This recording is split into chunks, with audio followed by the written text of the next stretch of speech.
ఆడలేదు అని సినిమా అనేటప్పటికి తను అంటే తనకొచ్చిన ఫారెన్సిక్ రిపోర్ట్ చూసుకున్నా, ఎట్లా చూసుకున్నా మానసికంగా ఇబ్బంది టెన్షన్ పడ్డాడు ఎక్కువ అని చెప్పన్నట్టుగా వాళ్ళు చెప్పడం గాని, ఇవన్నీ జరిగినాయి. అంటే ఆడలేదని చెప్పని అంటే ఎవరైనా ప్రభావం ఏమన్నా చూపిచ్చారని చెప్పి పెద్దవాళ్ళు ఏమన్నా ఇండస్ట్రీలో ప్రభావం చూపించి అలా చేశారని చెప్పని అనుకోవచ్చా? ఐ అది I don't believe all that అండి. Ups and downs happen.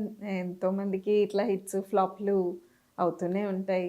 I don't believe in any of those influence. Talent ఉంటే ఎవరన్నా can prove. That's what he was also saying. I have talent, I'm confident and that is what you can see. 'Nuvvu Nenu' is his second movie అండి. అవును. 'Chitram' first movie, second 'Chitram', movie. 'Nuvvu Nenu', 'మనసంతా నువ్వే' 3 కూడా hat trick movies. Hat trick అసలు. రెండో మూవీలోనే అసలు ఇవాళ కూడా వెన్ ఐ వాస్ వాచింగ్ అసలు ఒక రెండో మూవీ స్టార్ అసలు వీడే